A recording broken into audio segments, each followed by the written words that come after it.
மோடியின் வியூகம் 2029 இங்கே ஜெயிக்கணும். 2029 ஜெயிக்கணும்னா 2026 எடப்பாடி பழனிசாமியை பலகீனப்படுத்துறது தான் மோடிக்கு சரியான வியூகமாக இருக்கும். அதில் தான் அவர் போவார். அதனால் எடப்பாடி பழனிசாமி சீஃப் மினிஸ்டர் சொல்லி மோடி சொல்ல மாட்டார். சுப்பிரமணிய சாமி பிரைமரி எவிடன்ஸுக்கு அர்த்தம் தெரியாத ஆள். அவங்க ஒய்ஃப் அட்வொகேட் கேட்டு என்லைட்டன் ஆகிடலாம். சும்மா வாய்க்கு வந்ததை குற்றச்சாத்தான் குட்டையில் விழுந்தானே அடிச்சு விடக்கூடிய ஆள். சுப்பிரமணிய சாமிக்கு இதெல்லாம் தெரியாது. மண்டு அப்படியே சொல்லிடலாம். பிரைமரி எவிடன்ஸுக்கு அர்த்தம் தெரியாத மண்டு சாமி. அப்போ நீங்க பசியப்ப ஜாதிகளை தான் எம்பவர் பண்ணணும். பசியப்ப ஜாதிகளை நம்ம எம்பவர் பண்ண விட்டுட்டோம்னா சீமான் அதை தட்டி தூக்கிட்டு போயிடுவார். இதெல்லாம் மைக்ரோவெல்லாம் அந்த மண்டு. அவங்க ராகுல் காந்தி பிரதமர்னு சொல்லி உத்தவ் தாக்கரே மகாராஷ்டிரா சிஎம் ஆக முயற்சி பண்ணா நான் ஏன் மோடியை வச்சு சிஎம் ஆகக்கூடாதுங்கிறதா இன்டைரக்டா சொல்றாங்க. பட்டு வெங்காய விலை இதெல்லாம் சொன்னா கூட அவங்களே சொல்றாங்க. இந்த no other alternative. Modi versus தலையில்லாத முண்டம். அடுத்து அண்ணாமலை. அவரு மோடிக்கு ஒரு வேல்யூ அடிஷன் ஆட்டு இங்க 2029 மோடி சாதிக்கிறதுக்கு 26 ஒரு பெரிய ஒரு சிஎம் கேண்டிடேட்டா ஆன்டி டிஎம்கே பண்ணி அவர் வராரு. சோ இங்க ஸ்டாலின் அணி அப்படியே இன்டாக்டா இருக்கு.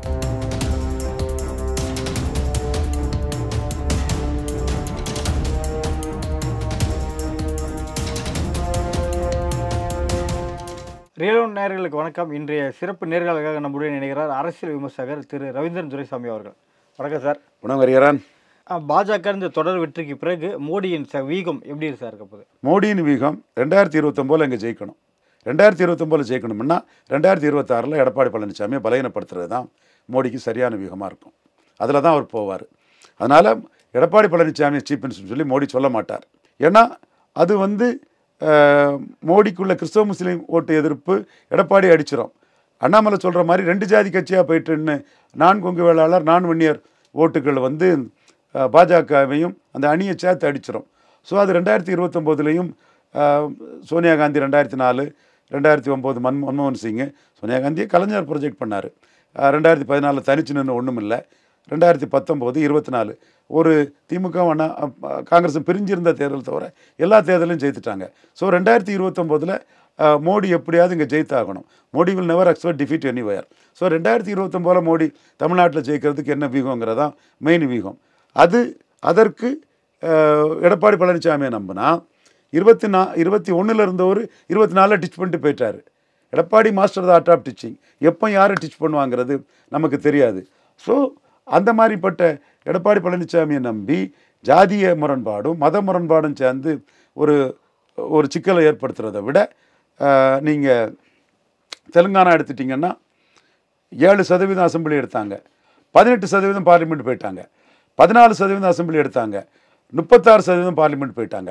அதே மாதிரி இன்னைக்கு 18% பார்லிமெண்ட் எடுத்தவங்க அடுத்த அசம்பிளியில் தனிச்சு நின்று ஒரு கணிசமான ஓட்டு அண்ணாமலை தலைமையில் எடுத்துட்டாங்கன்னா 29 கண்டிப்பாக சீட் கன்வெர்ட்டபிலிட்டிக்கு வந்துட முடியும்.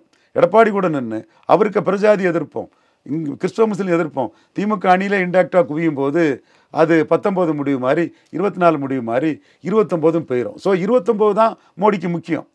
29 தான் மோடிக்கு முக்கியம். அதற்காக தான் அவர் வியூகம் வைப்பார். அந்த வியூகத்துக்கு 26 அண்ணாமலையை ஒரு பெரிய ஃபோர்ஸாக இது பண்ணி எடப்பாடியை மேலும் பலகீனப்படுத்தக்கூடிய அளவுக்கு அவரை எம்பவர் பண்ண தான் கரெக்டாக இருக்கும். அந்த அடிப்படையில் தான் மத்திய அமைச்சராவார்னு அவருக்கு எதிரிகள் தூண்டிவிட்ட சூழ்நிலையில் அண்ணாமலை அதை விரும்பலை, வேண்டான்ட்டார். ஸோ நான் கட்சியை வளர்க்குறேன்னு சொல்லும்போது கட்சி வளர்ச்சிக்காக அண்ணாமலை தலைவராக தொடர்வார். டெல்லி அவரை பேக் பண்ணுவாங்க, எம்பவர் பண்ணுவாங்க.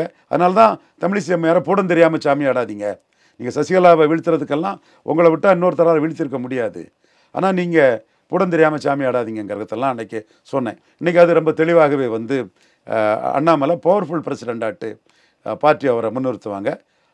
பார்ப்போம் எப்படி வருதுன்னு. ஏன் மோடி திமுகவை பலவீனப்படுத்த இங்கே வாய்ப்பு எதுவும் இல்லையா சார்? ஏன் ஸ்ட்ரைட்டாக எடப்பாடி தான் பலவீனப்படுத்தணுமா? திமுக எதிர்ப்பு அரசியலை தான் அண்ணாமலை செய்வார். அதனால தான் மக்கள் தலைவர் எம்ஜிஆர் புரட்சித் தலைவி ஜெயலலிதா அம்மா எடுத்த ஆண்டிப்பட்டியில் டெபாசிட்டியில் எடப்பாடி பழனிசாமிக்கு ரெட்டை இலைக்கு, எம்ஜிஆர் ஜெயலலிதா தொகுதியில் ஆண்டிப்பட்டியில் ரெட்டை இலை இல்லை. அப்போ அவங்களுக்கு தெரியுது 10.5 நமக்கு எதிராக நம்மளை வயிற்றில் அடிச்சிட்டாரு எடப்பாடி பழனிசாமின்னு அவங்க நினைக்கிறாங்க. ஸோ யாருக்கு பலன் அளிக்கக்கூடிய இலை தான் இது. பெனிஃபிஷரி காஸ்ட் நான் பெனிஃபிஷரி காஸ்ட் தான் இன்றைக்கி தேரி, ரெட்டை தேரி அல்ல. அதுபோல் குளத்தூரில் 2வது இடம் பால் கனகராஜ் தான், வடசென்னை தானே, பால் கனகராஜ் தான் திமுகவுக்கு அடுத்தால வந்திருக்கார். அப்போ மக்கள் திமுகவுக்கு எதிராக அரசியல் பண்ணுறது பாஜக தான்னு தான் பார்க்குறாங்க. ஸோ இந்த இதில் திமுக எதிர்ப்பு அரசியலை ஹெவியாக எஃபெக்டிவாக பண்ணி அதிமுகவை கரைப்பார் அண்ணாமலை.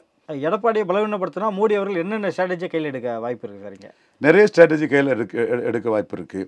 கண்டிப்பாக இடிஐடி சிபிஐலாம் இல்லை, அது நான் செய்ய மாட்டார்னு நான் சொன்னேன்.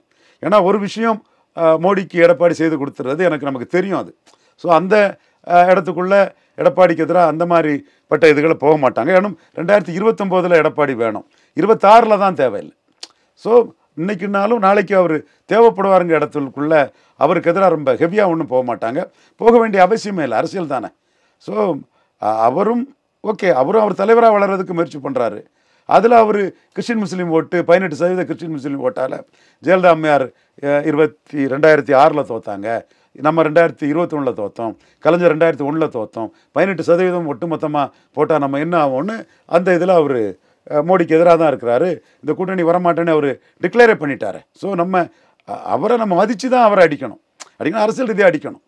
அவரோட மெரிட்டு, அவரோட தகுதி, திறமை, அவரோட நுணுக்கம், சிச்சுவேஷன் பொலிட்டிக்ஸ் எடுக்கக்கூடியவர்.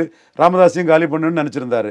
சசிகலா அம்மையார் வந்ததும் ராமதாஸுக்கு 10 ரூபாய் கொடுத்துட்டாரு டக்குன்னு சசிகலா அம்மையாரை காலி பண்ணுறதுக்கு. அப்போ அந்த 2 இடத்துல எது நன்மணி அவருக்கு எடுக்க தெரியுது பார்த்தீங்களா? நுணுக்கமான ஒரு தலைவர் தான் எடப்பாடி பழனிசாமி. ஸோ அதனால தான் அவரை வீழ்த்துறதுக்கும் நம்ம கஷ்டப்பட்டு மிக கடுமையாக உழைக்க வேண்டியது இருக்குது. நம்ம நெகட்டிவாக உழைக்குங்கிறத விட பாசிட்டிவாக மோடிக்காக உழைக்கிறோம். என்டிஏ கூட்டணி பார்த்தீங்கன்னா தொடர்ந்து ஆட்சியை நீடிக்காது அப்படின்ற எதிர்கட்சி தான் சொல்லிட்டு வந்தாங்க. ஆனால் இன்றைக்கி பார்த்தீங்கன்னா சுப்பிரமணிய சாமி அவர்களே சொல்லிட்டு வராரு. இது எப்படி பார்க்குறது சார்? கண்டிப்பாக அதுக்கான வாய்ப்புகள் ஏதாவது இருக்கா? சுப்பிரமணிய சாமி பிரைமரி எவிடன்ஸுக்கு அர்த்தம் தெரியாத ஆள். அவங்க ஒய்ஃபு அட்வொகேட்டு, கேட்டு என்லைட்டன் ஆகிடலாம். சும்மா வாய்க்கு வந்ததை மொட்டைச்சாத்தான் குட்டையில் விழுந்தானே அடிச்சு விடக்கூடிய ஆள். ஒன்று, நான் கூட பிரைமரி எவிடன்ஸுக்கு என்லைட்டன் பண்ணி விட்றேன் mister Swamy, please come to me or contact me. உங்களுக்கு பிரைமரி எவிடன்ஸுக்கு அர்த்தம் தெரியாத நபர் நீங்கள். ஓகே. 2வது, அவர் சொல்லி எது நடந்திருக்கு?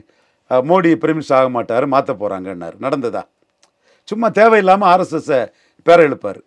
சும்மா இவருக்கு எதுக்கு எடுத்தாலும் ஒரு ஆர்எஸ்எஸ்ன்றாரு. அப்படிலாம் எதுவுமே கிடையாது. பச்சை புழுகு, அண்ட புழுகு, ஆகாச புழுகு. இப்போ நயனார் நாகேந்திரனுக்கு மந்திரி பதவி கொடுக்கலங்கிறார். நயனார் நாகேந்திரனுக்கு நாடார் மெஜாரிட்டி அந்த சீட்டை கொடுத்ததே கட்சி ஒரு பெரிய விஷயந்தான். அவர் ஒரு பவர்ஃபுல் கேண்டிடேட் தான். இன்றைக்கி 30% ஓட்டு எடுத்திருக்காருன்னா கட்சி அந்த பகுதியில் கொண்டு வந்திருக்கிறாரு. ஆனால் பசியப்ப ஜாதி புளியப்ப ஜாதிங்கிற ஒரு கணக்கு பார்க்கும்போது நம்ம போன்றவர்கள் இந்த கட்சி ஸ்பேஸை என்ஹான்ஸ் பண்ணுறதுக்கு ஒரு பறையர் சமூகத்தை சேர்ந்த ஒருத்தருக்கு அமைச்சர் கொடுக்கலாம் அடுத்த கட்டத்தில்ங்கிறது தான் நம்ம பார்வை. சர்ப்ரைஸாக கூட முருகனு கொடுத்த மாதிரி ஒரு பறையர் சமூகத்தை சேர்ந்த பெண்மணியை கூட அமைச்சர் பதவி கொடுக்கலாங்கிறது தான் நம்ம பார்வை. அப்போ நம்ம இந்த பார்வையை ஏன் வச்சுருக்கோன்னா மோடிக்கு இங்கே ஸ்பேஸ் யாருனுங்கிறதுக்காக நம்ம வச்சுருக்கிறோம். திருமாவளவனுக்கு கூட ஒரு ஆஃபரை பண்ணாங்க முந்தைய காலகட்டத்தில், ராஜ்சபா அது இதுன்னு. ராம்தாஸ் அதுவலே மகாராஷ்டிராவில் இருக்கிறார் இல்லையா, அவர் தொடர்ந்து இருந்துகிட்டு இருக்கிறார். நம்ம ஆள் சூசைன்னு ஒரு ஃபாதர் கூட அவருக்கு நிர்வாகியாக இருக்கிறாரு. ராம்தாஸ் யாதவ்லே ரொம்ப நாள் இருந்துகிட்ருக்காரு. உதித்ராஜ் வந்தார், அவர் கோவப்பட்டுட்டு போயிட்டார். ராம்விலாஸ் பாஸ்வான், சிராக் பாஸ்வான் 5 சீட்டு ஜெயித்து இருக்கிறாரு. ஸோ ஷெட்யூல் காஸ்ட் லீடர்ஸ் பிஜேபியில் கம்மி. இப்போ கூட ஒரு நேஷனல் பிரசிடெண்ட்டாக ஷெட்யூல் காஸ்ட் போட்டால் நல்லாயிருக்கும். இவர் மல்லிகார்ஜுன கார்கே, மோடி, இவர் ராகுலுக்கு ப்ளஸ்ஸாக இருக்கார். யூபியில் பொது தொகுதியில் ஷெட்யூல் காஸ்ட்டை போட்டு வந்திருக்காங்கன்னு சொன்னால் அந்த அஸ்யூமிங் பர்சன் கஷ்டமாக இருக்குது. பங்காரு தத்திரே இல்லை, பங்கார் லட்சுமணன் முன்னமே கிடச்சாரு, அவர் கொஞ்சம் பிரச்சனை ஆகிப்போச்சு. அன்அஸ்யூமிங் பர்சன் தான் கிடச்சார். அதே மாதிரி அன்அஸ்யூமிங் பர்சன்ஸ் தான் எடுக்க வேண்டிய சூழ்நிலை இருக்குது. எனிவே பறையர் சமூகத்தை மையமாக வச்சு அவங்கள எம்பவர் பண்ணுறது தான் கரெக்டாக இருக்கும். திராவிட புளியப்ப சமூகங்களை சுப்பிரமணிய சாமிக்கு இதெல்லாம் தெரியாது. மண்டு அப்படியே சொல்லிடலாம். பிரைமரி எவிடன்ஸுக்கு அர்த்தம் தெரியாத மண்டு சாமி. அப்போ நீங்கள் பசியப்ப ஜாதிகளை தான் எம்பவர் பண்ணணும். பசியப்ப ஜாதிகளை நம்ம எம்பவர் பண்ண விட்டுட்டோம்னா சீமான் அதை தட்டி தூக்கிட்டு போயிடுவார். இதெல்லாம் மைக்ரோவெல்லாம் அந்த மண்டு மிஸ்டர் சுப்பிரமணிய சாமிக்கு தெரியாதுங்கிறது தான் என் கருத்து. இல்லை, அவர் மட்டும் சொன்னால் பரவாயில்ல, ஆனால் எதிர்கட்சிகளும் சொல்லிட்டு தானே வர்றாங்க. இது ஆட்சி கழுவுக்க வாய்ப்பு இருக்கா இல்லையா? அது மட்டும் சொல்லி ஏங்க, சுப்ரியா சூலேயே நிலையான ஆட்சி கொடுப்பாங்கன்னு 8 MP வச்சிருக்கக்கூடிய சரத்பவாருக்கு மகளே சொல்லிட்டாங்க. அவங்க ராகுல் காந்தி பிரதமர்னு சொல்லி உத்தவ் தாக்கரே மகாராஷ்டிரா சிஎம் ஆக முயற்சி பண்ணால் நான் ஏன் மோடியை வச்சு சிஎம் ஆகக்கூடாதுங்கிறது தான் இன்டைரக்டாக சொல்கிறாங்க. பட்டு வெங்காய விலை இதெல்லாம் சொன்னால் கூட அவங்களே சொல்கிறாங்க. இந்த no other alternative. Modi versus தலையில்லாத முண்டம் எப்படி கவர்மெண்ட் விடும்? ஐஎன்டி கூட்டணி உடைய வாய்ப்பு இருக்கா சார்? அவங்க ஒரு கூட்டணியாக நிற்கிறாங்க. அகிலேஷ் யாதவுக்கும் ராகுல் காந்திக்கும் அந்த இணைப்பு அவங்களுக்கு ஒரு ஹெல்ப்பை கொடுத்துருக்கு. அதே மாதிரி ஒவ்வொரு ஸ்டேட்லேயும் கொடுத்துருக்கு. பட் அவங்க அசெம்பிளி எலெக்ஷன் வரும்போது சில பிரச்சனைகள் வரலாம், பொறுத்திருந்து பார்ப்போம். ஸ்டாலினோட அடுத்த கட்ட செயல்பாடு எப்படி சார் இருக்க போகுது? இப்போ ஐஎன்டி கூட்டணியில் அவர் பின்வாங்குவாரா இல்லை இங்கே நீடிச்சானா என்னென்ன இது வின் ஃபர்ஸ்ட் திமுக காங்கிரஸ் கூட்டணியில் இன்டாக்டாக இருப்பார். வின் ஃபர்ஸ்ட் இந்த கூட்டணியை ஜோதி பாசு மாதிரி இன்டாக்டாக வச்சிருப்பார். 2026 தமிழ்நாட்டு அரசியல் களம் எப்படி சார் இருக்க போகுது? கூட்டணிகள் மாற வாய்ப்பு இருக்கா இல்லை இதே கூட்டணியில் எல்லாரும் செயல்பட வாய்ப்பு இருக்கா? இப்போ உள்ள சூழ்நிலையில் இதே கூட்டணியில் எல்லாம் செயல்பட தான் வாய்ப்பு இருக்குது. அரசியல் களத்துக்குள்ள politics and art of possibilities, politics moves and counter moves, என்னென்ன மூவ் வரும்னு சொல்ல முடியாது. ஒன்று மட்டும் நான் சொல்லுவேன், எடப்பாடி பழனிசாமியை சீஃப் மினிஸ்டராக சொல்லிட்டு போகிறதுல மோடிக்கு 2029 எந்த லாபமும் இல்லை. அது மட்டும் இல்லை, எடப்பாடி பழனிசாமியும் மோடி தன்னை சிஎம்மாக சொல்கிறதுல தனக்கு லாபம் இல்லைன்னு இருக்கிறார். அப்போ யார் தான் சிஎம் கேண்டிடேட்ஸாக இந்த கூட்டணியில் சொல்ல போகிறாங்க சார்? அண்ணாமலை தான் ஆப்வியஸ்லி பெஸ்ட் சாய்ஸ். அப்போ பிஜேபி தனி கூட்டணி தான், அதிமுக கூட இல்லை அப்படி தான் சொல்கிறீங்களா? அதுதான் 2029 மக்களவைக்கு பாஜகவுக்கு நல்லது. இப்போ 2029 மட்டும் எப்படி சார் கூட்டணி அமையும்? 26 ரிசல்ட்டுக்கு பிறகு அது தெரியும், எல்லாமே நடக்கும். 2026 திமுக கூட்டணியிலேருந்து வெளியே வர்றவங்க யாரெல்லாம் இருக்கலாம்? யாரும் வெளியே வர போகிறதில்ல. ஸ்டாலின் கொடுக்குறது MP post, MLA post, mayor post, councillor post, வெளியே வருவாங்கன்னு மற்றவங்க பேசிக்கலாமே தவிர, அப்படி பேசுகிறது அவங்களுக்கும் ஸ்டாலின்ட்ட ஒரு பார்கெனிங்கை கூட்டம். அவங்க சொல்கிற 4 வேலைக்கு 3 வேலை ஸ்டாலின்ட்ட நடக்கும், அது அவங்களுக்கும் ஜாலி தான். பட் யாரும் வெளியே வர மாட்டாங்க. இப்போ உங்கள் ஸ்ட்ராட்டஜி படி பார்த்தீங்கனாலே விசிகா வந்து 2 தொகுதியில் ஜெயிச்சிருக்காங்க. ஸோ அவங்க ஆல்மோஸ்ட் சட்டமன்றத்தில் 14லேருந்து ஸ்ட்ரைட்டாகவே கேட்க தரும், இல்லை அதிகமாக 20லேருந்து 14க்கு வர வரும். ஸோ அப்படி தரலன்னா அந்த கூட்டணியில் வெளியே வரதுக்கான வாய்ப்பு எங்கே போவாங்க? எடப்பாடி கூட போனால் பொருந்தா கூட்டணி ஆயிருமே, அது வன்னியர் கட்சி. இவர் வெளியேறினா பரையர்கள் சீமான் முன்னாடி பாமக பாஜக கூட தானே கூட்டணி இல்லைன்னு சொன்னார், அதிமுக கூட ஒருபோதும் சொன்னது இல்லை சார். அதிமுகவுக்கு செல்வாக்கு இல்லை, வன்னியர் கட்சியாக இருக்குது. பொருந்தா கூட்டணி ஆகி 10 வருஷம் அரசியல் போயிடும், தோத்தும் போவார், 10 வருஷம் அரசியலும் போயிடும். பிஜேபி பின்னாடி என்னென்ன கட்சிகள் கூட்டணி வைக்க வாய்ப்பு இல்லை? அது இன்னும் வெரி மச் பாமக இருக்கிறாங்க, அது ரொம்ப ரொம்ப ரொம்ப லாங் டைம் இருக்குது. இப்போ வந்து ஸ்டாலின் வெர்சஸ் அதர்ஸ். எடப்பாடி அவர் இந்த ஓட்டு எனக்கு தாங்கிறார், என் ஓட்டு தாங்க, நான் மட்டும்தாங்க பிரச்சாரம் பண்ணேங்கிறார். நம்ம அதை அக்செப்ட் பண்ணி தானே பேசுகிறோம், புரியுதுங்களா? நம்ம அதை மறுத்து கிண்டல் பண்ணலையே. ஏன்னா அவர் மட்டும்தான் பிரச்சாரம் பண்ணார், அவரை நம்ம 15% நிறுத்தோம்னு சொன்னோம், அவர் 20 வந்துட்டார். அப்போ நம்ம நாணயமாக நேர்மையாக அதை அக்செப்ட் பண்ணிக்கிறோம். தேமுதிக கூட்டணி இல்லைன்னா 17க்கு தான் அவர் போயிருப்பார். இவங்க ஓபிஎஸ்க்கு ஒரு 4-5 சீட்டு கொடுத்து ஸ்பிளிட் மாதிரி காட்டிருந்தா நம்ம சொன்ன மாதிரி 15க்குள்ளே நிறுத்தியிருக்கலாம். பட் இப்போ அவரை 17க்கு மேலே எந்த அரசியல் கட்சியும் மதிக்க மாட்டாங்க. தேமுதிக தங்கள் கான்ட்ரிபியூஷன் ஹெவின்னு சொல்லுவாங்க. அவர் ஒரு சிஎம் கேண்டிடேட்டாக விழுந்த ஓட்டு எனக்குன்னு நிற்கிறார். ஓகே, அடுத்து சீமான் வந்து அறிக்கையிலே நாம் தமிழர் ஆட்சி அரிய நிலை ஏறும்னு இது அங்கீகாரம் கிடைச்ச அறிக்கையிலே அவர் சீமான் தெளிவாக சொல்கிறாரு. அவர் கன்ஷிராம் பாணியில், கன்ஷிராம் கூட இருந்தவங்கெல்லாம் சீமானை நோக்கி நெருங்கி வராங்க. பல கன்ஷிராம் லாயலிஸ்ட் எல்லாம் பெரிய பெரிய பதவியில் அரசாங்கத்தில் இருந்தவங்கெல்லாம் சீமானை நோக்கி வர்றாங்க. ரொம்ப கன்ஷிராமுக்கு பெரிய ஸ்ட்ராட்டஜி பெரிய அளவுக்கு இருந்து யூபி அரசியலே பல மாற்றங்களை, அதிரடி மாற்றங்களை கொண்டவங்கள்லாம் சீமான நெருங்கி வர்றாங்க, தலித் தலைவர்களெல்லாம். ஸோ அவர் வந்து அந்த 100% கம்யூனிட்டிஸ், பசியப்ப ஜாதிகளுக்கான ஒரு அரசியலை புளியப்ப ஜாதிகளின் ஆதிக்கத்துக்கு எதிராக நான் சொல்ல மாட்டேன், புளியப்ப ஜாதிகளுக்கு உள்ள மற்ற கட்சிகள் பெரிய முக்கியத்துவம் கொடுக்கும்போது பசியப்ப ஜாதிகளுக்கு முக்கியத்துவம் கொடுத்து அவர் ஒரு அரசியலை முன்னெடுத்து கன்ஷிராம் பாணியில் அவர் முன்னேறிட்டு வராரு. அரசியல் அதிகாரம் இல்லாத ஜாதிகள் பெற நான் பலமுறை சொல்லியிருக்கிறேன். அடுத்து அண்ணாமலை, அவர் மோடிக்கு ஒரு வேல்யூ அடிஷன் ஆட்டு இங்கே வந்து 2029 மோடி சாதிக்கிறதுக்கு 26 ஒரு பெரிய ஒரு சிஎம் கேண்டிடேட்டாக ஆன்டி டிஎம்கே பண்ணி அவர் வராரு. ஸோ இங்கே ஸ்டாலின் அணி அப்படியே இன்டாக்டாக இருக்குது. ஜோதி பாசு மாதிரி ஸ்டாலின் வச்சுருக்கிறார். அதுக்கு எதிராக இன்னைக்கும் மேலே நிற்கிறது எடப்பாடி பழனிசாமி தான். இதுதான் நம்ம நாணயமாக பேசுகிறது. இன்றைக்கும் மேலே நிற்கிறது எடப்பாடி பழனிசாமி தான். 2 ஜாதி கட்சியாக போயிட்டு நான் பெனிஃபிஷியல் காஸ்ட் எல்லாம் அலர்ட் ஆகிட்டாங்க. 90-100 தொகுதிக்குள்ளே ஒன்றுமே இல்லாமல் இருக்கிறாரு. என்றாலும் 2 ஜாதியை வச்சு அந்த ஜாதி பகுதிகளில் ஒரு 120 தொகுதிக்குள்ளே நிற்கிறார். வன்னியர், வெள்ளாள கவுண்டர், மேலே நிற்கிறது அவர் தான். அடுத்து ஒரு கூட்டணி இதுக்குள்ளே அண்ணாமலை சென்ட்ரல் பவரோட மேலே நிற்கிறாரு.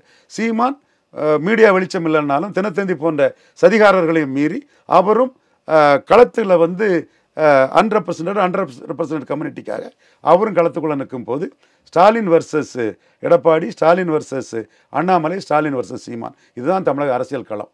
இந்த இடத்துக்குள்ளே நடிகர் விஜய் விக்ரவாண்டியில் நிற்காண்டான்னு விஜய்க்கு நான் அட்வைஸ் பண்ணுறேன்.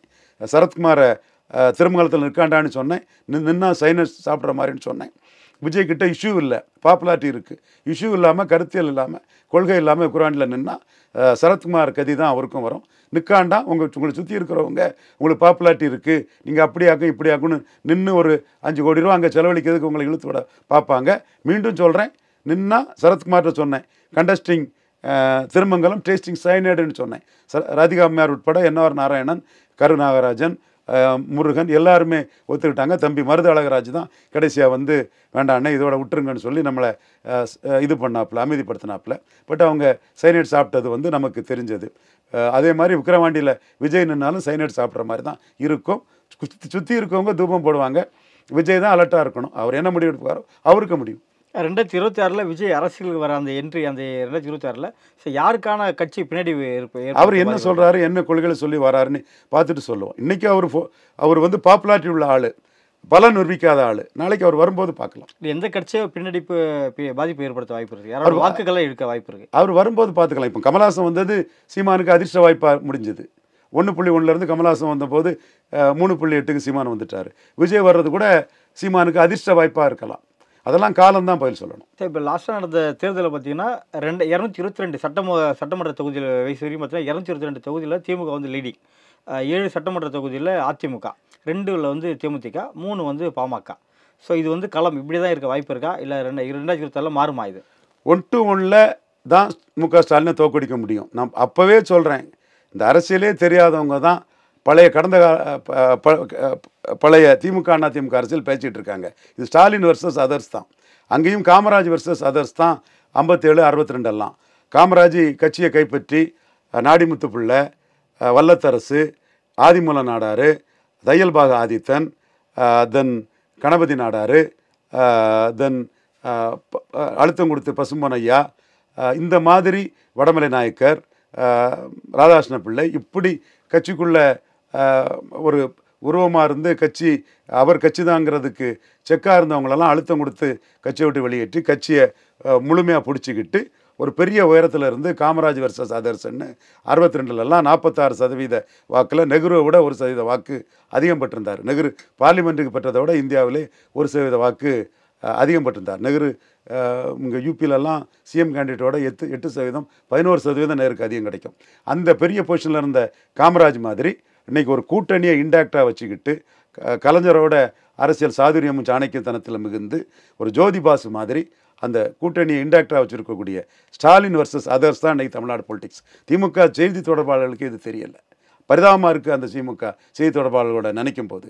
எப்படி தான் இந்த ஆட்களை வச்சு ஸ்டாலின் இவ்வளோ வெற்றியை பெற்றிருக்காரோன்னு ஆச்சரியமாக இருக்குது. அவங்க திமுக அதிமுகன்னு வந்து தப்பாக பேசுகிறாங்க திமுக செய்தி தொடர்பாளர்கள். ஸோ இந்த அரசியல் களத்துக்குள்ளே ஸ்டாலினுக்கு இணையான தலைவர்களே இல்லை. 1 to 1 67 கொண்டு வந்த மாதிரி ஒன்று கொண்டு வந்தால் தான் ஸ்டாலினை தோற்கடிக்க முடியும். அதற்கான சில முயற்சிகளையும் நான் பண்ணுறேன்.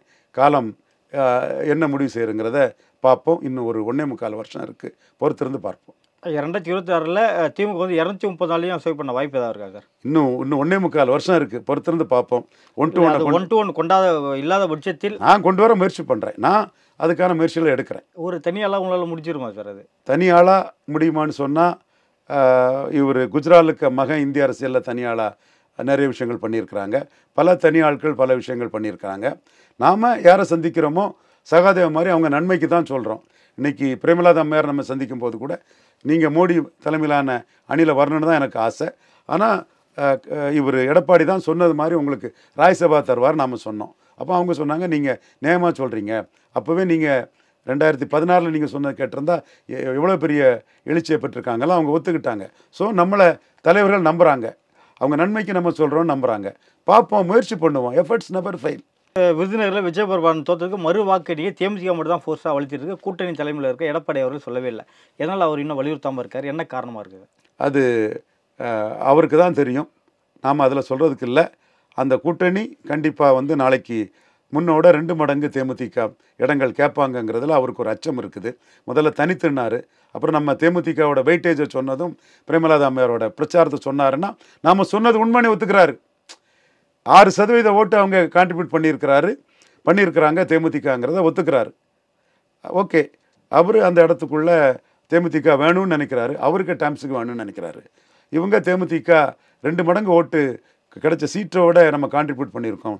கேப்டன் விஜயகாந்துக்கு சிம்பதி அவங்களுக்கு பெருசாக ஹெல்ப் பண்ணியிருக்கு, அல்லது அவங்க நிலைமை ரொம்ப கீழே இறங்கியிருப்பாங்க.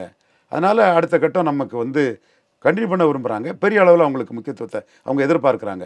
அந்த முக்கியத்துவம் கூடிடக்கூடாதுங்கிறதும் அதே வேளையில் அவங்க எடப்பாடி கூட்டணியை விட்டுட்டு போயிடக்கூடாதுன்னும் எடப்பாடி மூவ் பண்ணுறாரு. அப்போனா ராஜ்யசபா சீட் கிடைக்க வாய்ப்பு இருக்கா சார் தேமுதிக? பெரும்பாலும் வாய்ப்பு இருக்குது. மஸ்ட்டு 26 அவங்களுக்கு அணி இல்லாத சூழ்நிலையில் தேமுதிக விட்டுற முடியாது. கண்டிப்பாக விட மாட்டாருன்னு நினைக்கிறேன். 8% நாம் தமிழர் கட்சியை ஜெயிச்சிருக்காங்க. 2026 சட்டமன்ற செல்ல ஏதாவது வாய்ப்பு இருக்குமா? இதெல்லாம் இப்போ 1.25 வருஷம் இருக்குது தம்பி. அவங்க சிஎம் கேண்டிடேட்டாக உறுதியாக நிற்பாங்க. பஞ்சாபில் 7.4% வாக்கெடுத்த ஆம் ஆத்மி தொடர்ந்து தனிச்சு நிற்கிறதுனால 2019 7.4 எடுத்தவங்க 2022 43% வாக்கெடுத்து ஆட்சியை பிடிச்சாங்க. அவங்களும் சீன முங்கில் மாதிரி பெரிய அளவில் வருவோம்னு பிரபாகரன் வர்சஸ் கலைஞர், சீமான் வர்சஸ் ஸ்டாலின் அவங்க அரசியலை தொடருவாங்க. பொறுத்திருந்து பாருங்கள். இல்லை 2006 தேமுதிக ஃபர்ஸ்ட் வரும்போது கேப்டன் விஜயகாந்த் அவர்கள் ஒரு சீட்டு ஜெயிச்சார். பாமக ஃபர்ஸ்ட் ஜெயிக்கும் போதும் அவங்களாண்ட ஒரு சட்டமன்ற உறுப்பினர் தேர்ந்தெடுக்கப்பட்டார். இது வரைக்கும் சட்டமன்ற தேர்தலில் கடந்தும் இன்னும் அவங்க கணக்கு துவங்காமல் இருக்காங்க இல்லையா? கண்டிப்பாக வருதாவது தொடர்றதுக்கான வாய்ப்புகள் எப்படி சார் இருக்கு? பரவலாக அவங்க இருக்கிறாங்க. அதுதான் என்னால் சொல்ல முடியும். அவங்களோட இது ஜம்பிங்கில் போகுது. இந்திய அளவிலே பெரிய சாதனை.